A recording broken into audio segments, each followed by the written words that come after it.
To the outside world, a printed financial ledger is nothing more than a list of numbers on a page, but inside the high security walls of the Duchy of Cornwall, one specific payroll. The document recently became the exact instrument of a total institutional dismantling. What Camilla just realized behind closed doors is that her 30-year game of chess has ended not with a screaming match, but with a silent, devastating stroke of a pen. In less than a minute, a carefully constructed empire of financial immunity was completely erased by the one man who had been waiting decades to do it.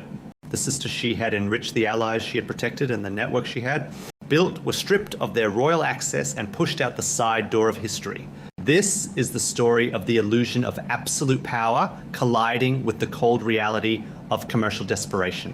In this video, we will unpack the staggering exploitation Camilla orchestrated right under the nose of the British public.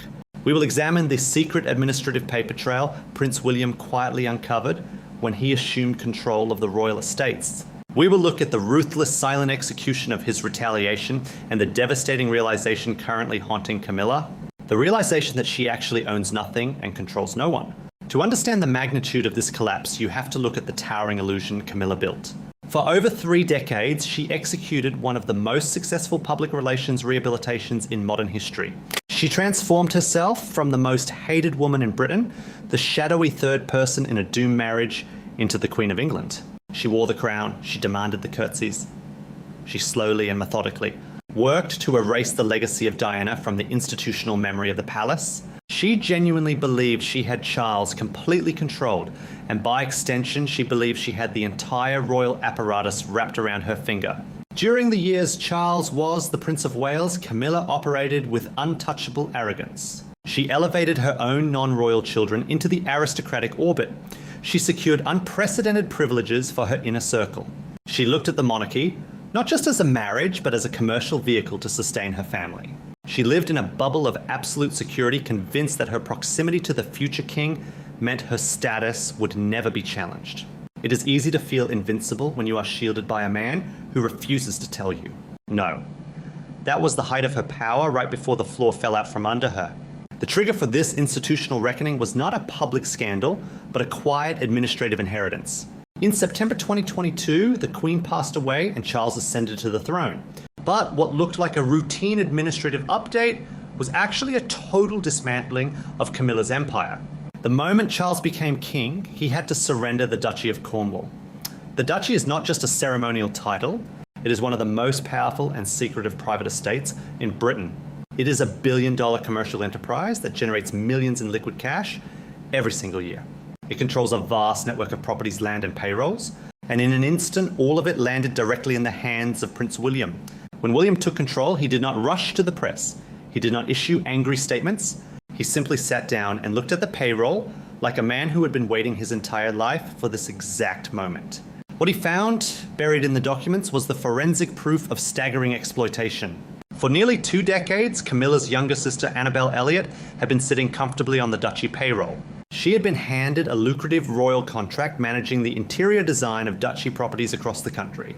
She collected steady payments year after year, funded entirely by the institution. She was woven so deeply into the fabric of palace finances that most people simply accepted her presence. But William knew exactly how she got there and why. That detail matters. He knew that Annabel was not on the payroll because she was the only designer in England capable of buying furniture. She was there as a quiet reward for services rendered to Camilla during the darkest years of his childhood. To understand why this discovery hit William with such profound moral outrage, you have to step back into the past. Annabel Elliot was not just a sister, she was a co-conspirator.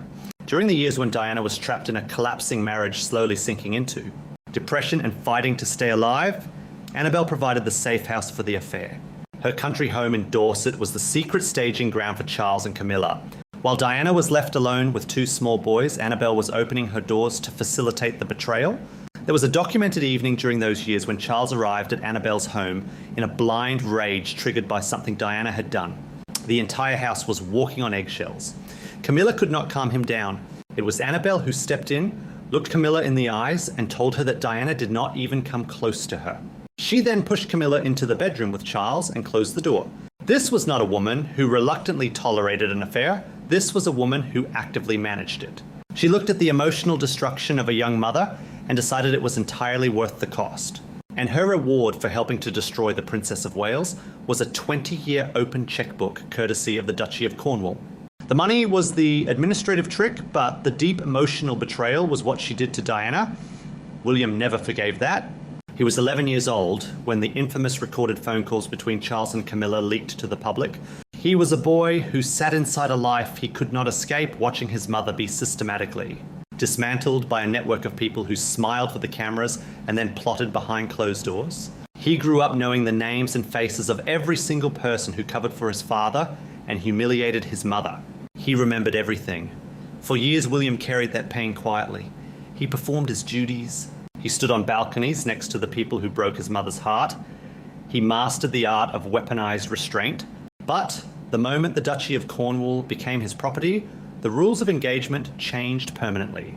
The silent execution of his revenge was a masterclass in institutional power. William did not call a meeting to argue with Camilla. He did not ask his father for permission. He simply looked up from the financial documents and ordered Annabel removed from the payroll immediately. It was done without breathing a word to anyone. There was no press release. There was no graceful transition. There was no public acknowledgement of her 2 decades of service. The 2024 annual report for the Duchy of Cornwall dropped, and Annabel's status was recorded in a single cold update. Her funding was terminated. Palace sources frantically tried to cushion the blow, telling the press it was not a reflection on her work. But William's reasons had absolutely nothing to do with interior design. It was a cold, direct message delivered straight into the heart of Camilla's camp. It was his vision for a monarchy where proximity to the crown no longer guaranteed a lifetime paycheck. More importantly, it was the ultimate act of drawing a line in the sand. William was not going to spend one single pound of his inheritance funding the woman who provided the bedroom that destroyed his family. When the news reached Camilla, the psychological impact was devastating. It was not just about the money her sister lost, it was about what the gesture represented. The sudden terrifying realization that the protection she had enjoyed for decades was completely gone. She had spent her life outmaneuvering courtiers and manipulating the press, but she could not manipulate the legal ownership of the duchy. William held the keys, and he had just locked the door right in her face. This was the moment the illusion shattered. Camilla looked at the silent, flawless execution of her sister's removal and understood exactly what it meant for her own future. If William could erase Annabel with a single administrative update, without Charles lifting a finger to stop it, what exactly was protecting Camilla? She was looking at a future king who felt absolutely no guilt in dismantling her empire piece by piece. The trap had snapped shut, and as she desperately looked around the palace for leverage, she realized the most horrifying truth of all. The power was never hers. When the trap finally snapped shut, Camilla did what she had always done when cornered. She turned to the one man who had spent 40 years shielding her from consequence. She expected King Charles to intervene to pull rank on his son, and to demand that her sister be reinstated to the Duchy of Cornwall payroll.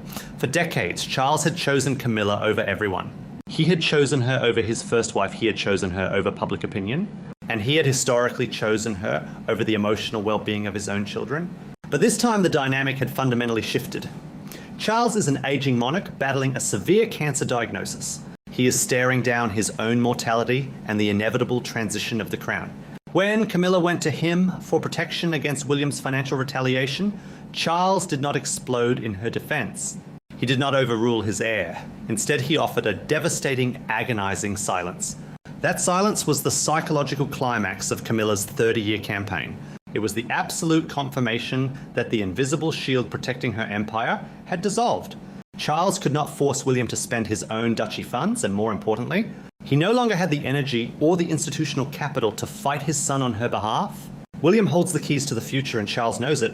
For Camilla, realizing that Charles would not save her was the moment the illusion of absolute power cracked wide open, revealing a stark and terrifying commercial desperation. To fully understand why William executed this dismantling now, and with such cold precision, you have to look at the catastrophic miscalculation Camilla made right before it happened. William is a patient man.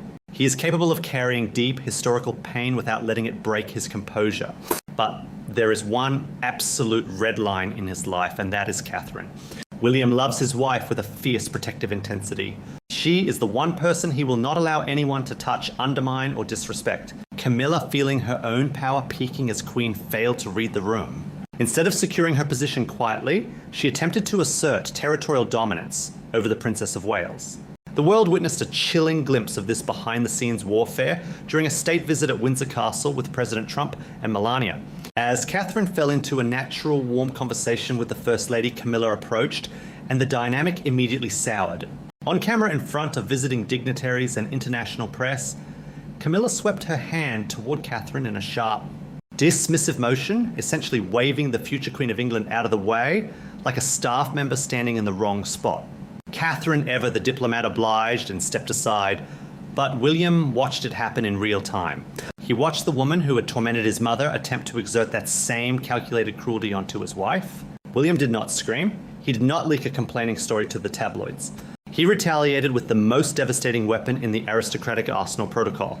Later during that same visit, William greeted Camilla with 2 brief casual kisses on the cheek and walked right past her.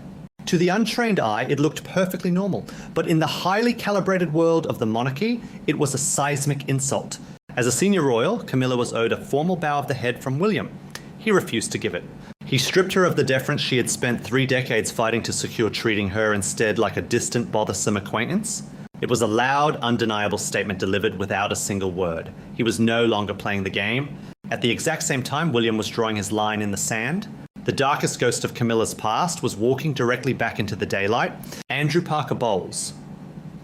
Camilla's ex-husband began appearing prominently at official royal events representing Princess Anne and being photographed warmly with Camilla's children. For years, Andrew's public willingness to forgive Camilla had been the most powerful tool in her entire public relations rehabilitation. He was the wronged husband, the man humiliated in his own home, and yet he smiled for the cameras. His presence sent a subliminal message to the British public: if the man she hurt the most can move on, so should you. But William does not look at Andrew Parker Bowles and see a story of innocent forgiveness. He sees the architecture of his mother's destruction. He sees the open marriage that provided the cover, the network of aristocratic friends who lied, and the man who literally laid down his wife for the prince. Andrew's reappearance at military memorials did not heal old wounds, it tore them wide open. It reminded William of the gaslighting, the manipulation, and the people who built their social standing on the ruins of Diana's sanity, and it accelerated William's decision to begin quietly and systematically cutting off the financial and social lifelines of everyone in that circle. Annabel Elliot was just the first casualty. Camilla can read the shifting tides better than anyone, and her reaction to William's silent war was pure panic. In early 2026, royal watchers noticed a highly unusual and deeply revealing legal maneuver. Queen Camilla quietly signed a power of attorney document transferring the total ownership of Raymil House, her beloved private estate in Wiltshire, directly into the names of her children, Tom and Laura. She bought that house in 1996 using her divorce settlement. It was her sanctuary, her private fortress, the one place on earth that was entirely hers. And suddenly she rushed to move it out of her own name. On Paper Palace, insiders tried to frame this as routine estate planning for a woman in her late 70s. But the timing and the context paint a picture of sheer commercial desperation. Camilla knows exactly what happens the moment Charles passes away. She does not receive an independent personal income from the British state. Her entire existence is funded through the sovereign grant, a vast financial vehicle that answers directly to the sitting monarch.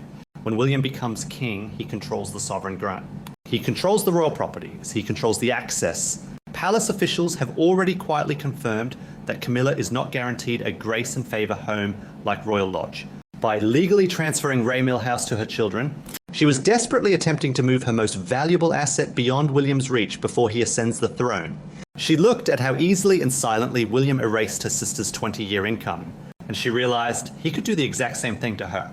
She is preparing for an era where she is no longer the queen, but merely a guest at her own former court, completely dependent on the mercy of a man who has not forgotten a single tear, his mother cried. The isolation is already beginning to set in. Even Camilla's own bloodline is reading the room and backing away from the sinking ship. In a remarkably telling moment, Camilla personally begged her son Tom to spend Christmas at Sandringham, longing for the family unity that royal life had promised. Tom publicly declined. He and his sister chose to spend the holidays elsewhere, putting deliberate distance between themselves and the royal machinery. They grew up inside this history. They know William is about to take the throne, and they are quietly repositioning themselves for a future where their mother's name is no longer an asset, but a liability.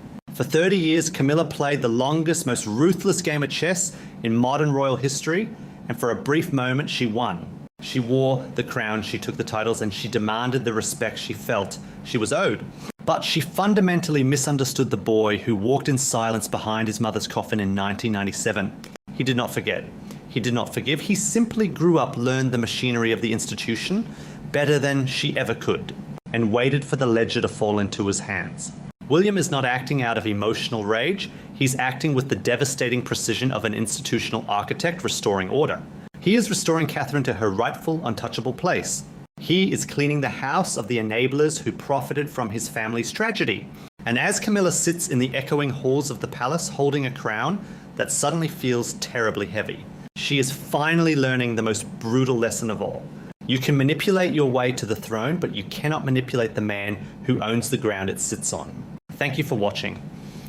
If you found this breakdown insightful, please leave a comment below with your thoughts on William's silent strategy. And make sure to subscribe for more deep dives into the hidden dynamics of the royal institution.